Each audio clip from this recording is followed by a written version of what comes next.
Students, आज हम पढ़ रहे हैं क्लास 6 में मैथ्स, जिसमें हमारी एक्सरसाइज है 3.3। उसमें फर्स्ट क्वेश्चन दिया हुआ है, the HCF of two numbers is 23 and their LCM is 1449। If one the numbers is 161, find the other number. इसमें दो नंबर्स हैं, दो नंबर्स का हमें एचसीएफ दिया हुआ है 23 और एलसीएम हमारा दिया हुआ है कि 1449 आता है।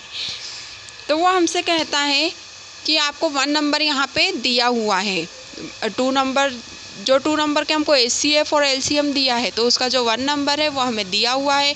क्या है वन नंबर हमारा? One of the number is 161। तो हमें फर्स्ट नंबर दिया हुआ है, अब हमें सेकंड नंबर फाइंड करना है। तो वह किस तरह से करते हैं देखिए। एक्सरसाइज 3.3 क्वेश्चन नंबर 1 का solution. We now product of the numbers, इसमें फार्मूलाज लिखेंगे। a into b is equal to their HCF into their LCM। यहाँ पे a into b is equal to क्या होगा? HCF into LCM। तो यहाँ पे हमें a दी, हम दो नंबर्स हैं, दो में से एक नंबर हम क्या है, a इज इक्वल टू क्या लिख सकते हैं हम? 161। तो हमें फाइंड क्या करना है? To find b। a हमें दिया हुआ है कि a हमारा नंबर है 161 और b हमें फाइंड करना है। तो यहाँ पे हमने जो फार्मूला लिखा हुआ है हमारा, क्या लिखा था हमने? a into b. तो a into b is equal to HCF into LCM। तो यहाँ पर इंटू है, तो इंटू में हमने क्या लिखा है? a की जगह हम क्या लिख सकते हैं? 161 into b is equal to HCF into LCM। तो यहाँ पे हम देख सकते हैं कि हमें जो फाइंड करना रहता है, तो फाइंड करने वाला नंबर से हमारा कहाँ चला जाता है? इज इक्वल टू के उधर। और अगर हम किसी भी नंबर या जैसे b है, अगर इसे इज इक्वल टू के हम उधर भेजते हैं तो क्या होगा? वह काय में चला जाता है? ये इंटू में है अभी, तो इंटू में है और बराबर इज इक्वल टू के इधर जाएगा तो वह डिवाइड में चला जाता है। मतलब इंटू का कहाँ चेंज हो जाता है? डिवाइड में चेंज, मतलब नीचे आ जाएगा। तो यहाँ पे हमें b फाइंड करना है, तो b हम यही लिखेंगे इज इक्वल टू HCF हमारा क्या दिया हुआ था? टू नंबर्स का 23। LCM क्या दिया हुआ था क्वेश्चन में? 1449, जो आप क्वेश्चन में देख सकते हैं। उसी तरह से फिर हमने 161, तो 161 हमारा क्या था? हम जो जिसे फाइंड करेंगे वह यहीं भी रहेगा, क्योंकि हमें इसका आंसर चाहिए। और जो हमारा नंबर है वह नंबर कहाँ चला जाएगा?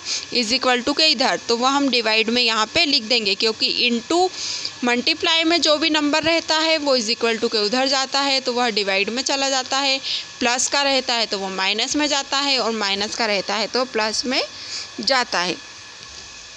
तो हमारा होता है b is equal to 23 into 1449 upon 161।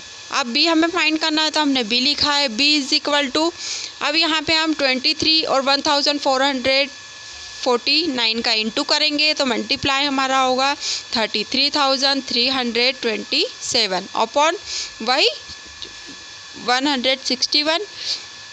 अब b इज इक्वल टू, अब जो हमारा नंबर दिया है इसमें हम डिवाइड कर देंगे, तो डिवाइड करने पे हमारा आंसर आता है 207। तो बस यही आपका आंसर है। अब फर्स्ट नंबर हमारा क्या दिया हुआ था वहाँ पर?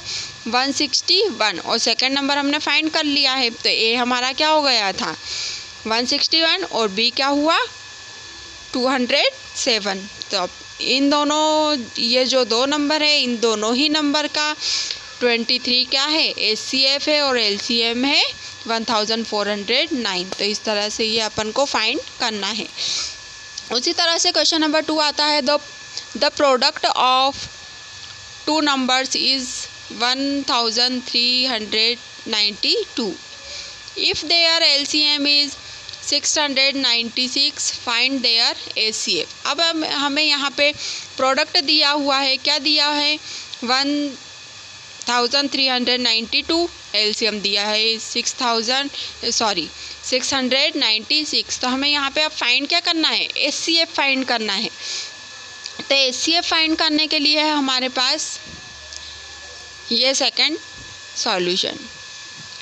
तो HCF फाइंड करना है, तो HCF फाइंड करने का फॉर्मूला आप देख सकते हैं यहाँ पे। क्या लिखेंगे हम? HCF is equal to product of two numbers upon their LCM is equal to, वही HCF लिखेंगे यहाँ पर भी। तो HCF is equal to product of two numbers, क्या दिया हुआ था हमारा? प्रोडक्ट ऑफ टू नंबर्स, आप क्वेश्चन में देख सकते हैं। प्रोडक्ट ऑफ टू नंबर्स हमें दिए थे 1392, तो वो हम यहाँ पे लिखेंगे। और नीचे हमें दिया था LCM, तो उसका LCM क्या दिया हुआ है? 696, तो हम यहाँ पे डिवाइड कर देंगे और डिवाइड करने पे हमारा आंसर आता है 2। तो आपको समझ में आया कि यहाँ पे हमें अगर LCM दिया है, टू नंबर्स का LCM दिया और HCF दिया है, तो हम उसमें एक नंबर हमें दिया है तो हम सेकंड नंबर कैसे फाइंड करेंगे? और यहाँ पे हमें प्रोडक्ट दिया है तो प्रोडक्ट से हम HCF कैसे फाइंड करेंगे? तो ये दो क्वेश्चन आप अपनी CW कॉपी में कीजिए और इसे अच्छी तरह से समझिए।